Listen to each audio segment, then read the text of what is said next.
Hello and welcome. While I was waiting in the transit area of Dubai Airport on the way to Baku for COP29, an announcement came over the PA. "Attention please," said a woman with a British accent and a reassuring tone. "We have received a report of a fire in the building." And no one in that crowded transit area took any notice. Everyone just kept chatting and doing what they were doing. And I thought afterwards, is that what COP29 is going to be like? Is it going to be a COP where the multiple warnings about climate change are ignored? Or will it be a COP where they are fully recognised and heeded? Or will it land somewhere in between? Today, I'll be talking to three people who will talk us through key elements of the COP and give their thoughts on whether it lived up to expectations. Was it a finance COP, or was it instead a pretty much nothing but finance COP?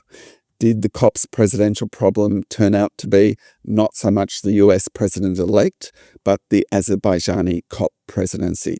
First up, I'll be talking to Mark Tilley, the Asia-Pacific editor of international news services Carbon Pulse and Biodiversity Pulse, who covered the COP in detail from start to finish. Then I'll be talking to two other experienced and savvy COP observers. Emily Gerrard is a climate change lawyer and co-founder of Comha Group and has worked on major natural resources, energy, infrastructure and climate change projects and native title negotiations.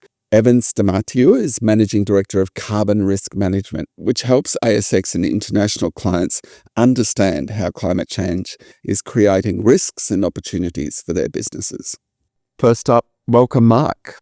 Hi, Barry. Good to talk to you. Tell us about the COP, its successes and where it fell short. So maybe let's start first with its successes. Sure. So I think the biggest win for the COP this time around was definitely on Article 6. So that is the international carbon crediting game that the UN has been trying to get off the ground for the past 10 years or so. Negotiations broke down around the texts last year, and there was a lot of downbeat rejection and dejection from that last year in Dubai. And so this year there was a real push by many to try and get this over the line this time around. And they were successful in that. On the very first day of the COP, they were able to pass through some of the high level standards on Article 6. By the end of the COP, they were able to finalize the final texts on Article 6.2 and Article 6.4 of those Article 6 agreements and get them over the line. Which is good. But can I ask you, because one thing that struck me from listening to a couple of the leader statements and so on, and just generally, I mean, there was a pretty strong realization across the board that this needed to be wrapped up, that Article 6 needed to be operationalized. I hate that word, but basically that it needed to get going. And that recognition came from developing countries and developed countries and from the UNFCCC Secretariat as well. And it just struck me, well, is that a shift in and of itself? Like, was there initially, early on post-Paris, a bit of a mistrust of the Article 6 provisions, which are essentially about international cooperation, mostly through carbon market mechanisms? Has there been a sort of dissipation of an initial mistrust about those provisions? I would say that basically, I think parties came to an understanding that if they weren't going to get this done now, then it would never work. I mean, I think there is, quite a sort of broad skepticism of carbon markets generally at the moment, given the recent scandals that we've seen come out of the voluntary carbon market over the past 2 years. And so there was definitely, I think, a sense that getting this Article 6 arrangement operationalized and implemented and and potentially carried out successfully. We'll see obviously how that goes, but there is a sense that this is Article 6 was carbon market sort of last chance to be to act as this way of providing climate finance and carbon mitigation and sequestration outcomes through that process. So it was pretty much a now or never moment. I think so, yes. So when you look at the end results, so we've got the agreement, everybody's excited. We've got the agreement on 6.2 and 6.4, 6.2 being country to country trading, 6.4 being UN administered international market. So, do you have any observations on the quality of those agreements that were reached on 6.2 and 6.4? Well, I guess that's my first question. What do you think of the quality of the agreements? That's a good question. I think there was definitely they were taking sort of a balanced approach. I think many regard the texts as not being completely perfect, and civil society, I think, were seen to be a bit frustrated about a lack of safeguards in the texts, but there was consensus that it got the balance right in terms of providing a framework that would actually be able to work. Yeah. Okay. All right. So real world impact, because when you have, you have national emissions pledges or whatever, NDCs, with a whole lot of other things, you can sort of see what their impact will be. But what will the impact of what was achieved at Baku on Article 6, what will the impact of that be? Well, there's still a bit of legwork to do in terms of implementing these elements now that they have been fully operationalized or fully sort of signed off on, I guess. And so part of that process is groups submitting methodologies that are eligible to earn Article 6 credits to the UNFCCC, and then they will need to go through the process of vetting that. And so it might take a bit of time to see this market really begin to emerge, and quite a few years perhaps before it really starts to sort of scale up. That said, there's throughout this process, and as these markets sort of scale up to an extent, there won't really be any guidance on how this scheme is going to run from at the COP level until 2028. That's to allow the market time to develop and time to sort of give observers a bit of time to see how it will work in practice. And then there'll be 2028, there'll be sort of another round of scrutiny from at the COP level to see, I guess, how effective it's been. Okay. The other finance aspect, was what everybody calls, I just hate the UN climate jargon, but anyway, here it is, the NCQG, which I'm hoping I've got those letters in the right order. New collective quantified goal, which is the amount of finance that developed countries and voluntarily maybe some other countries are going to provide to developing countries. Tell us about that. That was definitely the headline negotiations of the COP. That was very much scrutinized and a very sort of back and forth frustrating process, I think, throughout the 2 weeks of the negotiations. Yeah, I think a lot of people were pretty disappointed and pretty frustrated with the outcome. I think developing countries were hoping that this new goal would amount to around $1.3 trillion a year of climate finance from developed countries. Civil society were calling for $5 trillion a year, but the final agreed outcome was far lower than that. So it was $300 billion a year of climate finance by 2035 as part of a global annual economy-wide target of 1.3 trillion. So yeah, it was a pretty developing countries, and especially small island states of developing countries and least developed countries, all of these with various negotiating blocks that are made up of these developing and vulnerable countries were left pretty disappointed. A lot of the negotiations on the NCQG were sort of comprised of trying to figure out which countries should be contributing, what form that finance should take, whether it be in loans or grants.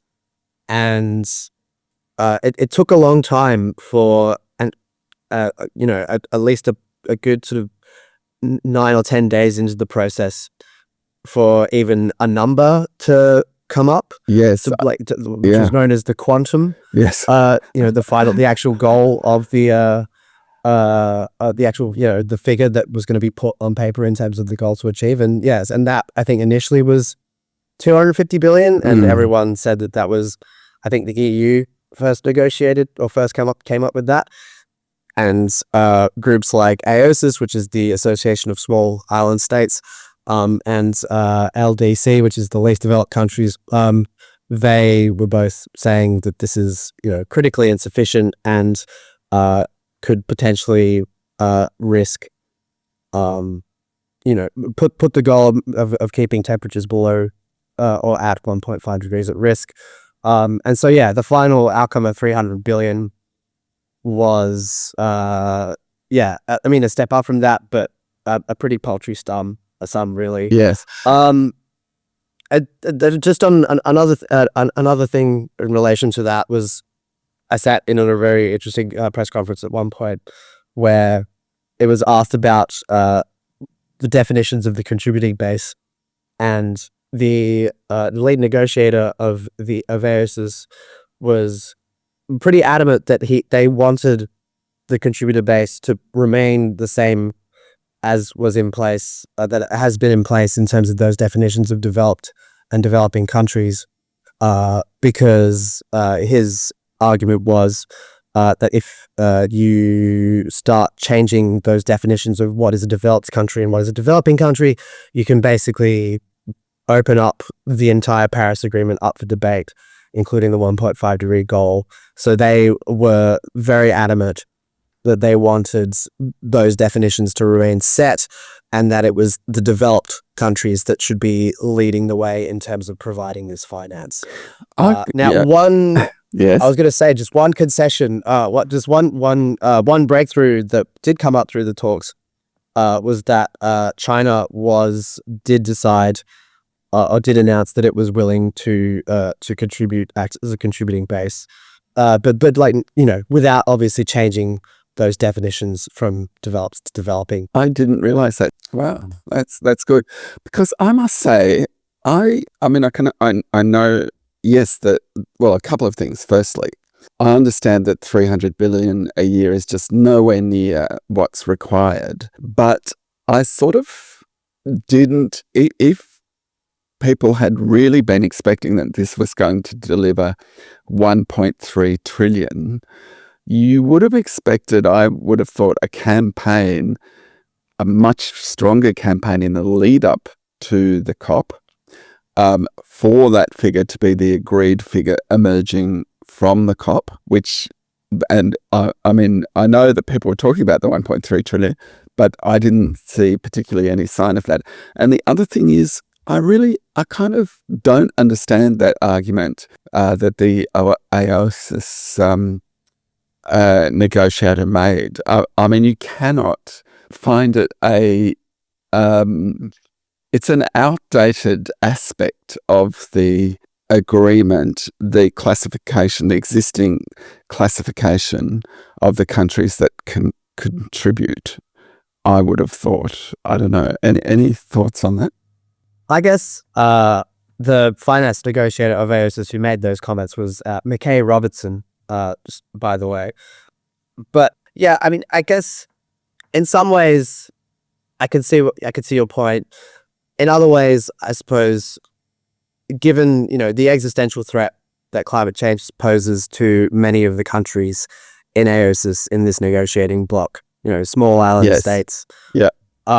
many in the Pacific, I guess any element that could potentially open up those more fundamental questions in the Paris Agreement, or open those up for debate again, I can imagine that they would feel like they don't want to risk opening those arguments up again, because in their view, we simply don't have time to sort of rehash these arguments.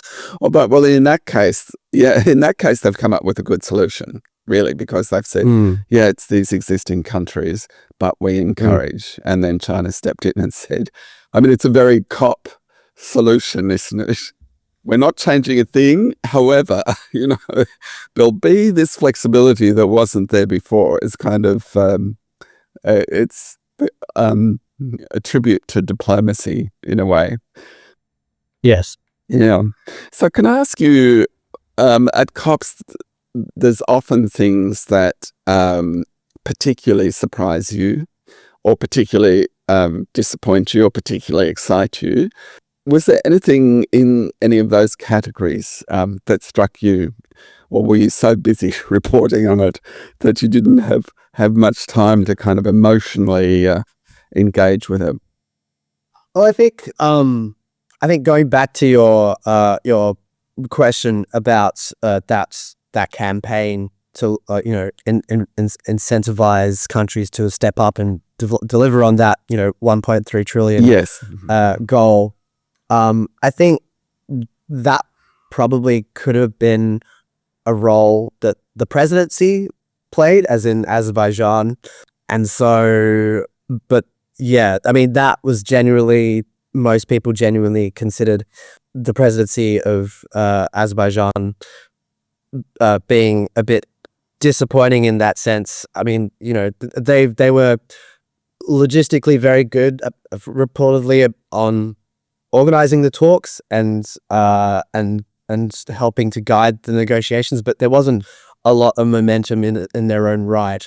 And yeah, I mean, a part of that surprise for me, I guess, is that Azerbaijan is meant to be part of this so-called troika to get, even more UN jargon into the mix. Yes. Which was announced by the UAE, who was hosted COP28 last year. So it was meant to include the UAE for the last COP hosts, Azerbaijan, which is this year's host, and then Brazil, which is next year's host.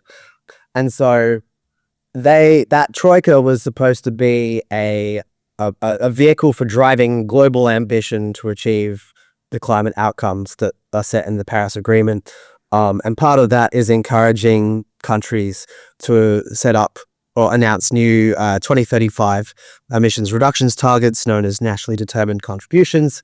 And so, yeah, throughout the course of the talks this time around, Brazil announced their new 2035 target, and the UAE announced theirs, but Azerbaijan did not. Yeah, right. So, I think that sort of speaks kind of volumes about Azerbaijan's sort of role in all of this. And I think, it was also pretty telling when, on the one hand, you've got the COP presidency of Azerbaijan, speaking to wanting to encourage ambition and, drive better outcomes for the climate and drive better NDC outcomes. And then the president of Azerbaijan, in the early days of the talks, Ilham Aliyev, really delivering this speech that sort of ran completely counter to that by declaring that the country's natural resources and the oil and gas was a gift of God, Yes. So yeah, that was a pretty sort of surprising moment, I suppose you could say, in terms of setting the tone I of think these so. things. I think you could safely say that the UNFCCC Secretariat had no input into the drafting of that speech. Perhaps not. But I agree with that general consensus. I thought logistically they were brilliant, and the presidency kind of the opposite. I'm a bit nervous that Brazil's COP next year will be the opposite because, I think it was actually clear from the side events I went to where there were some Brazilian government officials and so on that they are very, very savvy. And but on the other hand, they're having the COP in the place that they're having it in. I don't know how you pronounce it. Is it Belém? I think it is. Apparently, it only has 4 hotels. So that's what somebody was telling me. I don't know whether that's a myth, but anyway, logistically, that one sounds like a potential nightmare. It could be the complete opposite. Yeah, I've heard there's rumors around of cruise ships being brought in to house everyone, which could go really well or really badly, depending, I suppose. On how you look at it. Well, it's kind of the APEC solution. I think when PNG hosted APEC, that's what they did. They brought in a whole lot of cruise ships to accommodate everybody. So, and just one other thing. So one of the things that I was interested in, I did say this earlier, that, people say it was the finance COP, but it struck me that it was the nothing much but finance COP. I mean, there were a few other bits and pieces, and there were some side events on a wide range of things, but in terms of the formal negotiations, and not to downplay finance, but if you were trying to look for advances in any other aspect of our response to climate change, I thought they were pretty thin on the ground. Would you agree with that? Yes, that seems to be a pretty good summary. I mean, the mitigation work program that was being announced, that there was being the other track of negotiations, that was kicked down the road to next year. In terms of, countries announcing new nationally determined contributions, which, is obviously meant to be sort of guiding our way to, on the way to net zero, there were quite, there was a paltry number of new targets announced. The UK, I think, was probably the highlight in that sense, Yes. which that they announced that they would cut emissions by 81% by 2035. So that was welcomed, but beyond that, it was there wasn't really much to write home about outside of what the finance side of COP and obviously Article 6. Yeah. Okay. All right. Look, thanks so much, Mark. Appreciate the time. Thank you. Always a pleasure, Mark. Now it's time to welcome Emily and Evan. Hello to you both. Hi, Murray. Hi, Evan. Hello, both. And first up, what I'd like to do is ask you both, because you've both had really interesting careers, what's been the thing or activity or project that you're most proud of in your career so far? Emily, do you want to kick that one off? Wow, I wasn't expecting that. God, that question. Oh, gee whiz. The one I'm going to put it in the top. I don't want to sort of overlook anything. So I'll give you sort of one of the highlights for me. Look, I think actually in the context of this conversation, I think some of the work that I'm very proud of has actually been, and it's relevant to some of the discussion on Article 6 as well, particularly now at this juncture, is on capacity building and implementation. So I've worked with colleagues internationally to do some capacity building work with least developed country and developing country parties, negotiators, to help them better understand some of the substance of what's being talked about under the Framework Convention on Climate Change, as well as to understand the procedures that happen at COP and to build their confidence and familiarity with things before they go into a COP for real. So that's certainly part of the work that I enjoy. Yeah, and so crucial. Evan, the same question for you. You have stumped me. And the tricky thing is because I don't advertise who my clients are. So I guess for me it would be some key clients where I have helped them develop, I guess, a decarbonisation strategy.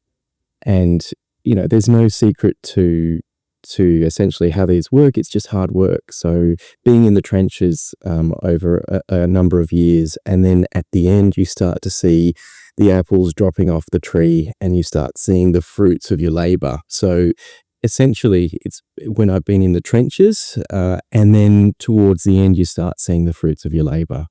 Yeah. And it requires a long, hard slog, I imagine, to get, or it can require a long, hard slog to get to that point. Absolutely. No magic secrets. It's just hard work, really. Okay, those are great answers from both of you. Thanks very much. Emily, there's been a lot of talk about Article 6 and what happened with Article 6 at COP29. And you have a very special perspective on this. There are 3 parts to Article 6, Article 6.2 and Article 6.4 being 2 of the 3. Can you just talk about the impacts, I guess, of what was agreed at COP29 on those two parts of Article 6?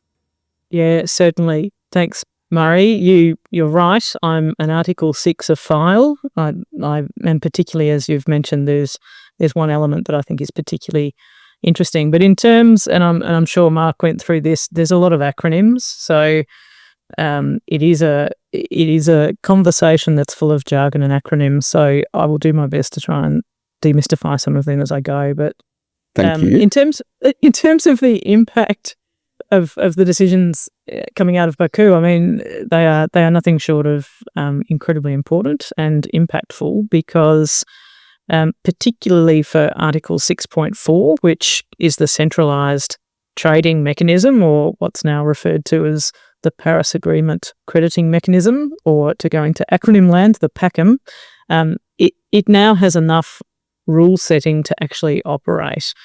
And distinguishing that from 6.2, which technically the parties agreed, albeit a very slim amount of information and detail or guidance in Poland way back at COP24, and I can't remember what year that took place in. I'll defer to you all as long-standing COP attendees. But yeah, some time ago, with the conclusion of the rest of the Paris Agreement rulebook, enough information was or guidance was determined at that point for Article 6.2, being the ability for countries to enter into arrangements with each other to cooperate and transfer mitigation outcomes, was in place then. But the real impact here is that all parties worked hard, and they worked hard because they could see the benefit in further clarifying, creating greater transparency, accountability, and therefore confidence in these approaches to actually be used. So a really big and significant outcome from Baku on Article 6. Okay. Can I just ask you before we move on to 6.8, but if you could look 2 years ahead, what's going to be different, do you think, in terms of actual activity on the ground, now that we have things pretty much sorted with 6.2 and 6.4? What's going to be different, which probably wouldn't have occurred if they hadn't been sorted?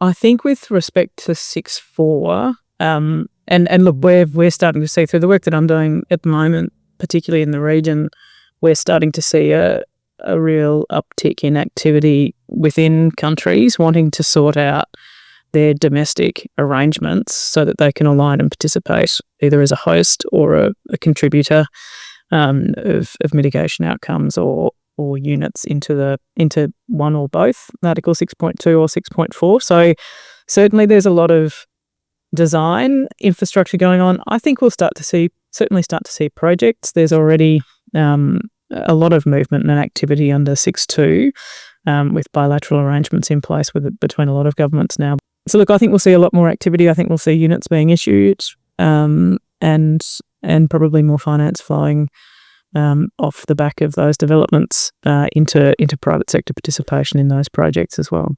Which is a very good thing. And I must say, I am personally very pleased that it's now called the Paris Agreement Crediting Mechanism and not Article 6.4, because everything in that phrase has a nice resonance, Paris Agreement Crediting Mechanism, whereas Article 6.4, it just sounds like a sort of bookkeeping thing. Yes, and I was actually really disappointed to learn that the units under 6.4 are going to be called A 6.4 ERs. And I thought, no, surely we can do better than that.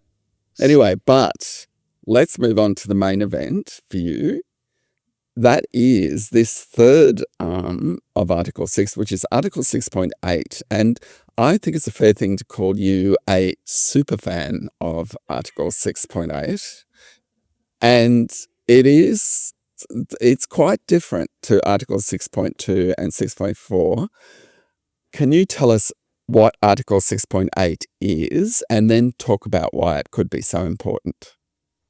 Yeah, certainly. And I think you're probably right. I am a bit of a super fan of 6.8. And I think it's sort of, it's both its birth, its journey, and I think it's going to grow into a nice adulthood in many respects, particularly because if we only sort of need to look at the journey that carbon markets have been on here as well as abroad, and sort of the peaks and troughs, as well as some of the criticism, rightly or wrongly, of various issues.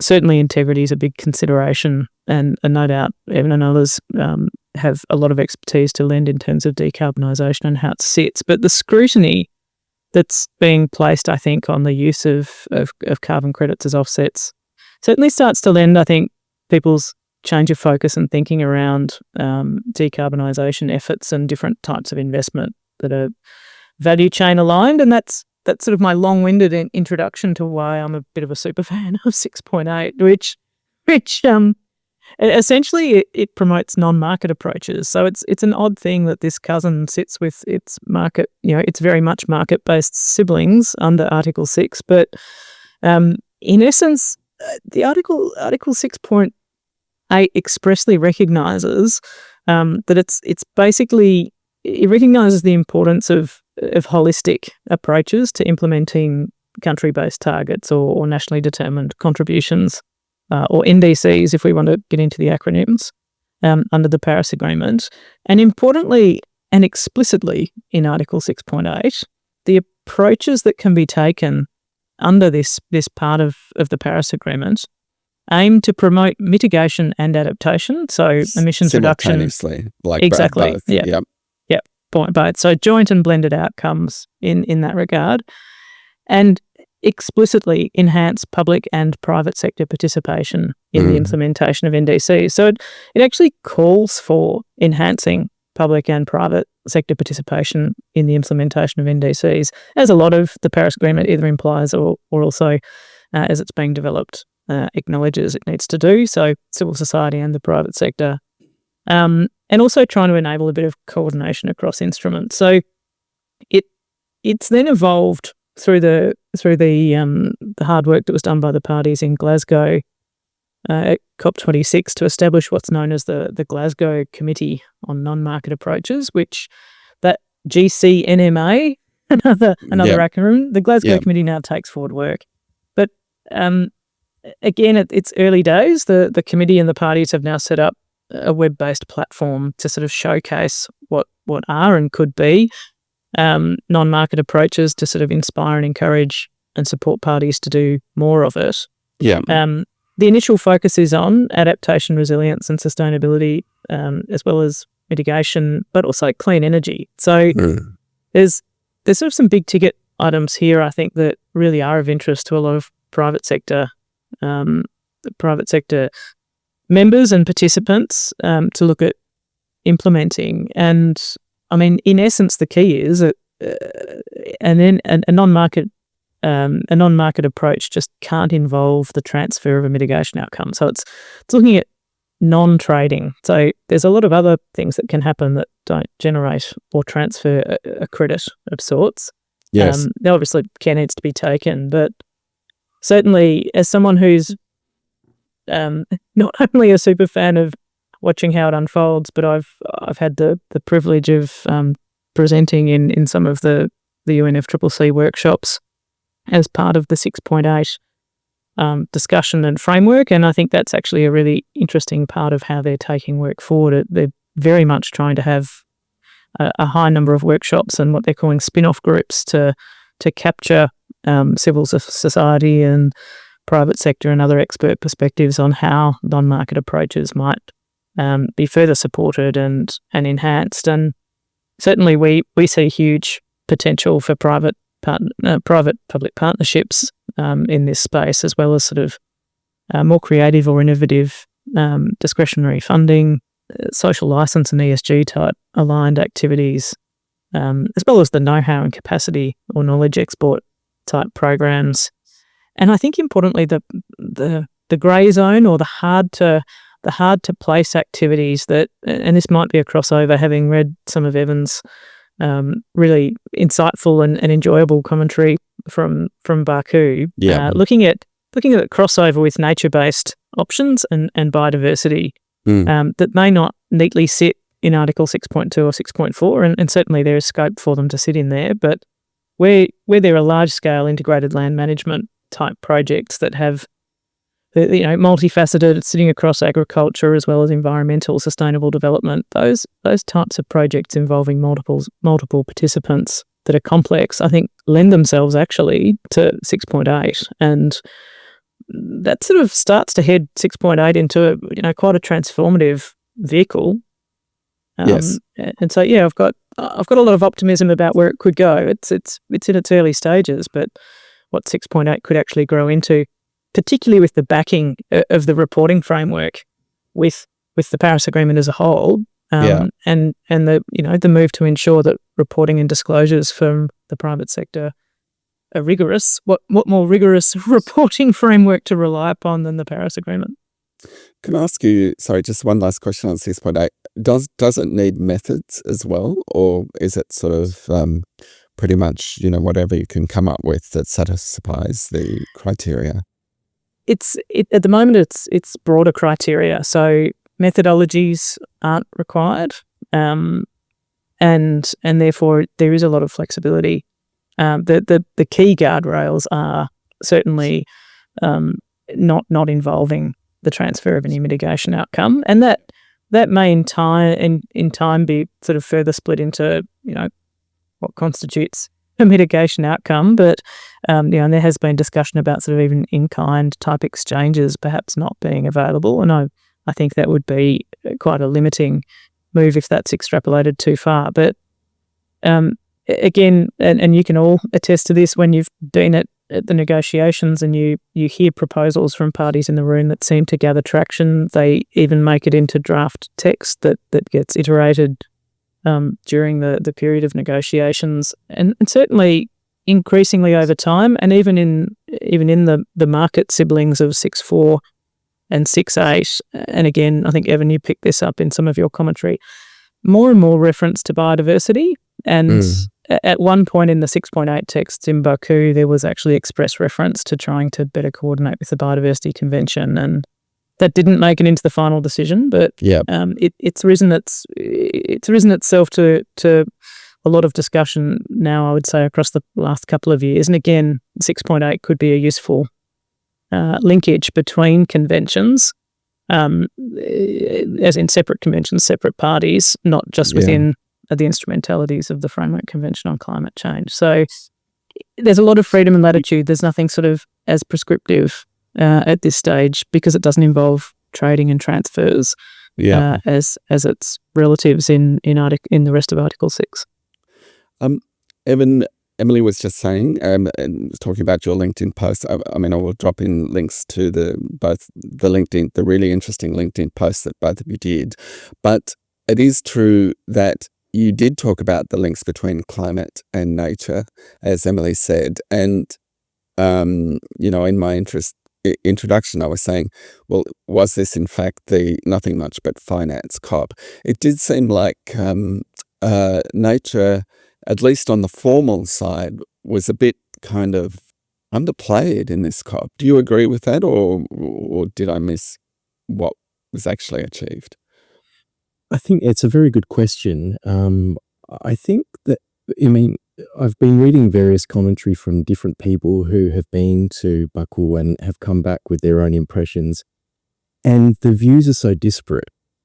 Some people have come back saying it was an abject failure. Others have said, limited success. Others have said it's a, absolute success. And I think that reflects that it's not one event. It's a beehive of several events that are going on at any given time. There's obviously the negotiations that are happening within the plenary, but then you've got the blue zone, which is where the countries, the party countries to the agreement have their pavilions.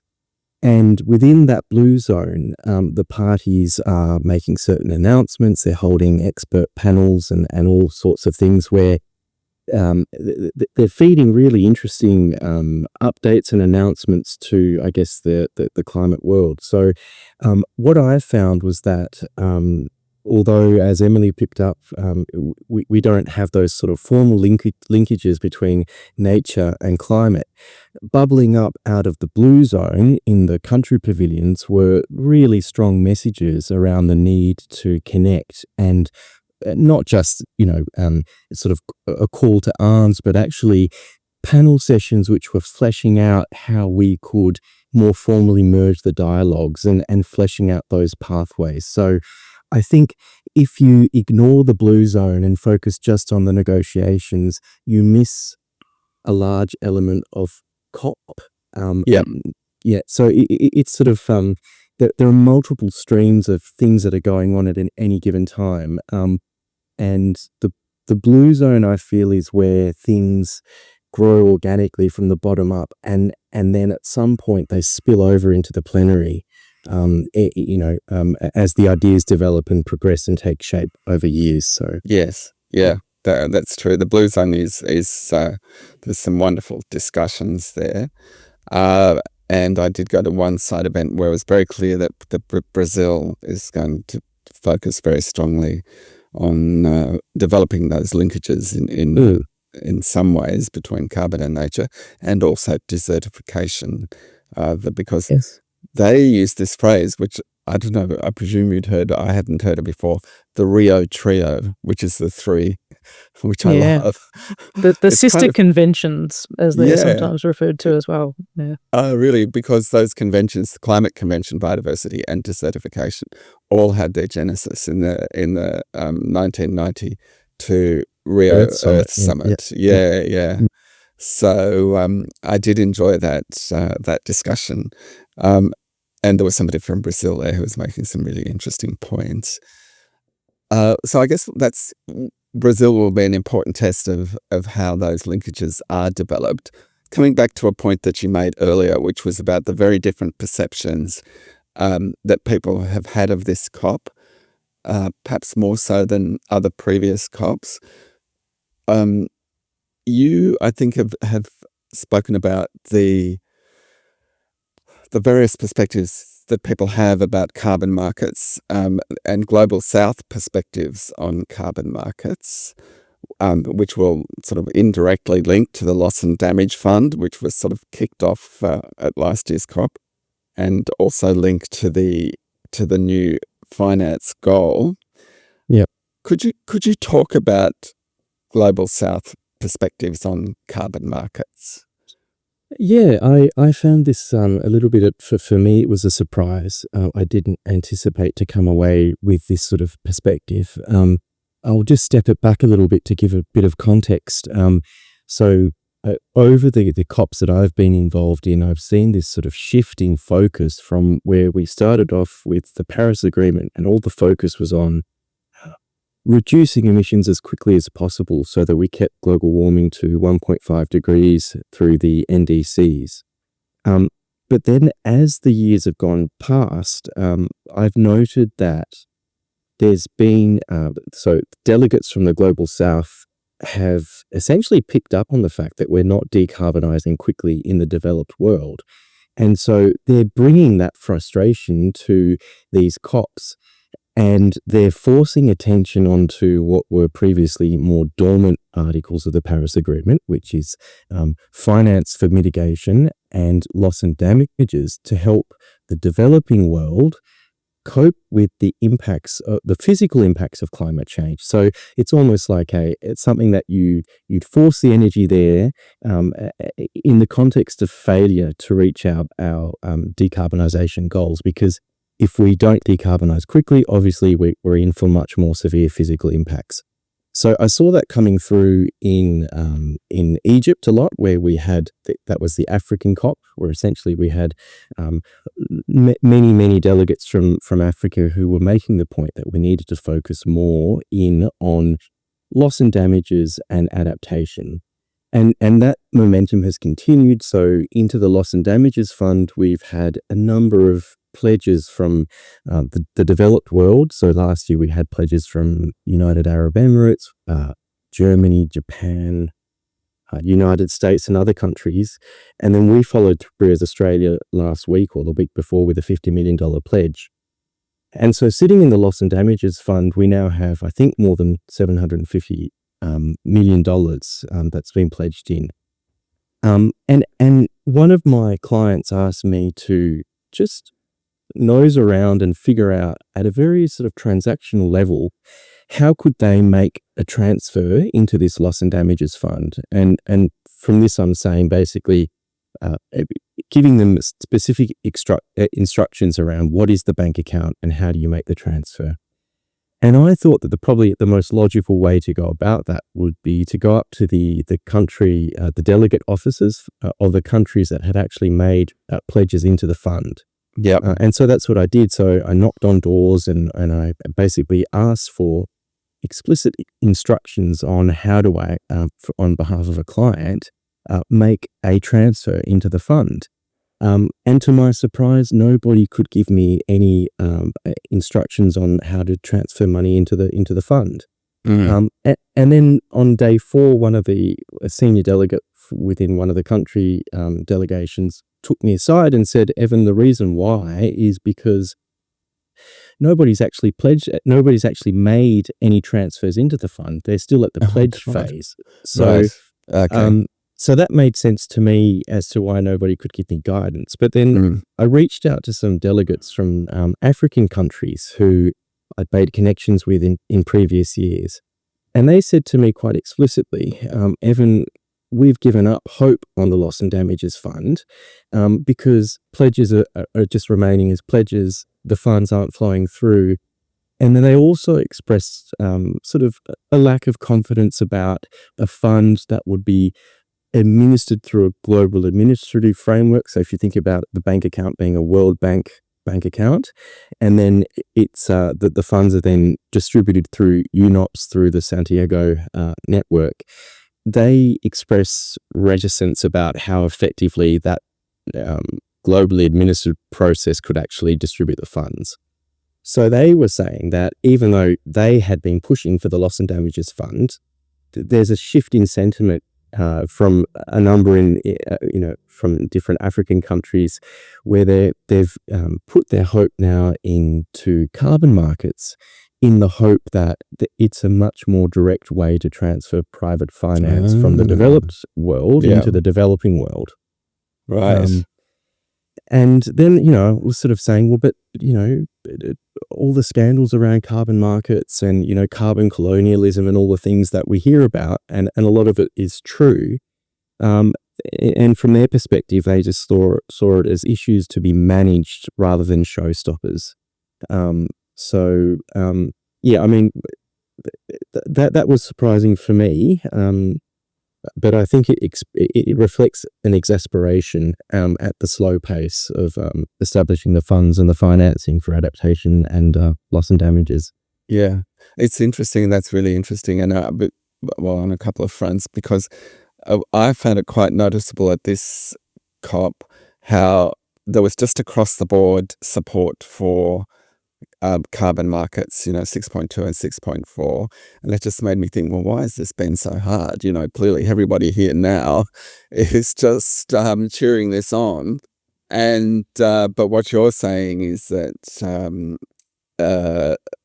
people now, in the global south, now see them as having a more significant, being a more significant avenue to bring funding into their countries than perhaps they did when the Paris Agreement was first signed. The other thing it makes me think of is I did an interview with Susan Brown, who's now with UNDP, and she said that one of the things about a COP is that it makes you need to step outside your own perspective and understand the perspective of others. And that is a classic example of that, isn't it, Evan, where when you talk to people and find out the reason behind their thinking for that shift, it's actually quite clear. This this big loss and damage fund, who knows when the money's actually going to be in it, and then how are you going to get money out of it? So that's a really interesting point. Now, the focus has been on COP29, which is an international level event, but not everything happens just within the confines of an international forum like the COP. A lot of good things happen at the regional level. And you've spoken about the work that Singapore in particular is doing, describing that as, quote, a cause for hope. Could you talk about that a bit? Yeah, sure. I think within the context of, if you were focusing just in on the plenary sessions and what was coming out of the international negotiations, you might have been discouraged. But what I saw within the country pavilions within the blue zone was these sort of carbon clusters forming, these regional leaders who were stepping up with these really compelling narratives on how they can help the private sector and the public sector co-invest so that we can increase the flow of financing into the developing world for carbon and climate projects. Obviously, we had a goal of $1.3 trillion, and we came away with $300 billion, and that seems to be a real failure. And the developed world, when they were being asked by the developing world to step up their game and contribute more funding in, the developed world was saying, yes, but we can't do it alone on the back of public funds. We also want the private sector to get involved, and we want the private sector to co-contribute funds. But from my perspective, where most of my work is for private sector actors, I know what the barriers are to the private sector, and this is for-profit and philanthropy pledging and investing in these climate projects in the developing world. So, for example, what Singapore has done, they've set up this, what do they call it, the FastP platform, which is essentially a way for the private sector to, instead of investing in an individual climate project in the developing world with all the risks that presents, they've allowed an avenue for the private sector to invest in a portfolio of projects that are being vetted by the Singapore government, and in doing so sort of de-risk the investment. And the other thing that they're doing is also allowing for concessional finance. So by offering concessional finance, it changes the risk-reward equation, and that entices the private sector to crowd into climate finance, climate projects in the developing world. So that's something that if you weren't there on the ground and you were just reading the headlines coming out of the plenary from the international negotiations, you might not have picked up that these amazing initiatives are bubbling up at a regional level through regional leaders who are clustering with other countries. And I think that these types of leadership positions that have been taken by Singapore, who pledged $50 million into their FastP initiative, and they're trying to grow it to be a $5 billion fund, that will start to be replicated in other regions, which I hope will then flow through into more confidence to pledge more at that international negotiations level. Yep. It does seem to me, I mean, that is a wonderful initiative that they've announced. And as you were saying, the investment won't be in, it will be across a range of projects. It does strike me that in a way there's a similarity for the reason that, Emily, you're so enthusiastic about 6.8, and Evan equally so about things like the Singapore, it's financing Asia's Transition Partnership Initiative, FAST-P as the acronym is, that there's something in common there, which is this mechanisms that can blend finance from the public and private sector. Is that the case? And is that a particularly important thing for us to do?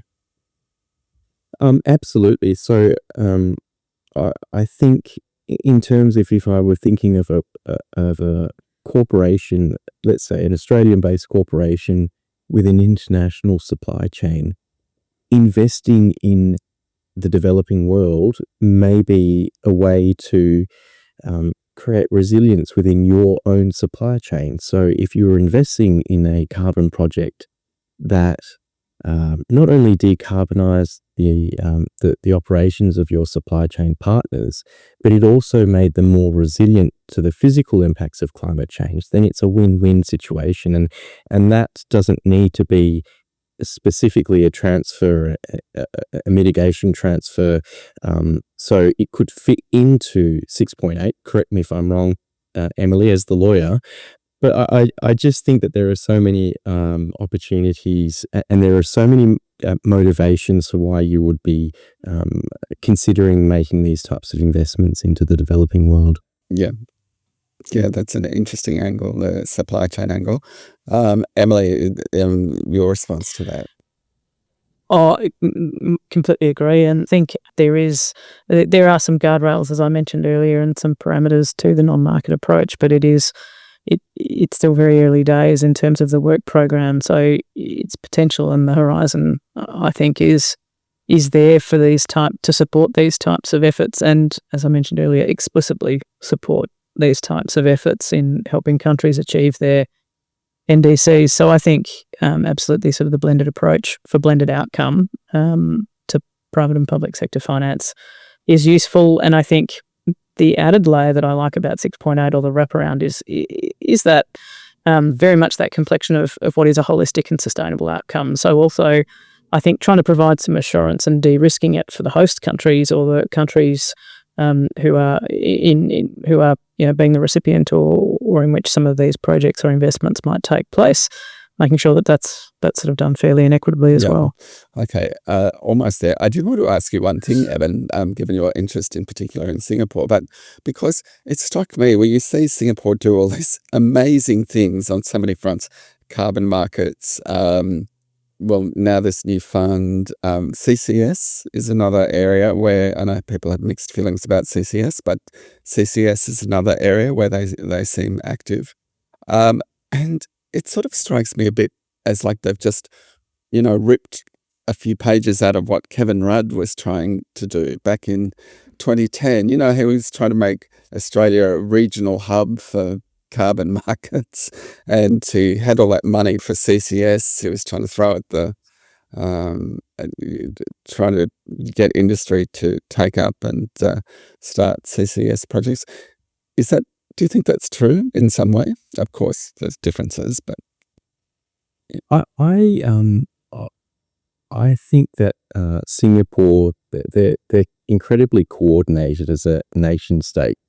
They obviously also have a sense of vulnerability because they're such a small country. And I think that means that they don't rest on their laurels, and they're always thinking 5 years ahead of countries like Australia, where we just are blessed with so many natural resources, which actually puts us to sleep to some extent.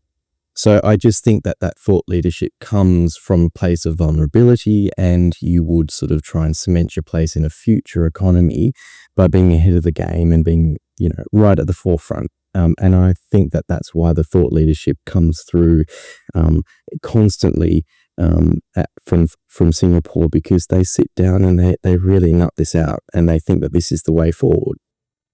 Yep. Okay, that's a great response. All right, thanks to you both. I just have one last question for each of you, and it's this. Could you tell me one fact that you think, if it was more widely known, would make it easier to I guess, build consensus for the measures that we need to take to move us towards a cleaner, greener, better world? So maybe I'll ask you first, Evan. My thought would be around the economics of renewable energy.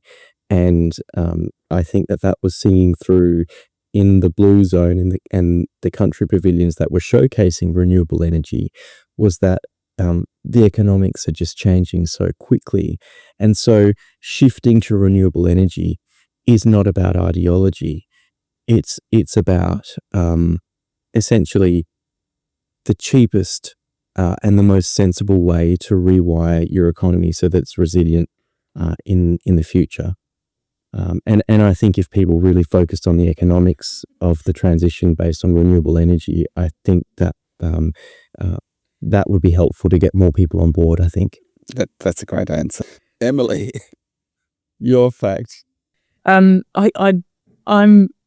struggling, I think, to be as optimistic as Evan, but I'll try and be. I think unfortunately there's not, as I mentioned before, there's not sort of a dearth of facts in this. It's sort of, I think perhaps, Evan, you're right. It comes back to then ideology and finding more neutral pathways. But I think one of the undeniable facts, and I know it played out in different places and there's different politics associated with it, but it does come back to sort of, sadly, necessity being the mother of all invention. And I think if we look at the, hopefully we're seeing with clean energy and renewables, as Evan mentioned, the positive story and the resilience story and making good economic sense, being something that is not sort of necessarily wedded to the ideology. But I think if we take parallels with the recent pandemic and what can happen when it needs to happen and can happen in timeframes and with sort of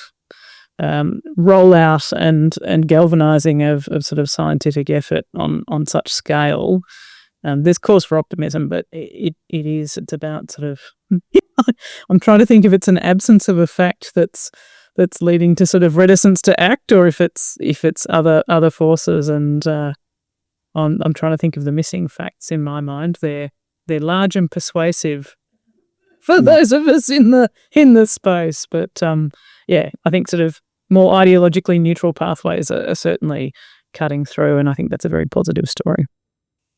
Thanks very much to both of you. Now, if people want to get in touch with either of you, what's the best way to do it? Probably via LinkedIn. Like, I'm happy to people to reach out via LinkedIn if they're comfortable doing that. That's probably a good way to do it if those details are being shared. I think I've got a public profile so people can message me. Likewise, I think that's the best pathway, a direct message or something like that through LinkedIn. Yeah, and you're both LinkedIn experts, I've got to say. I've really enjoyed the posts that both of you have made. As I said, I will drop in links to those. All right, thanks very much to both of you. That's all we've got for today. Any feedback, always welcome. And see you next time. Great, thank you very much for having me too. Bye.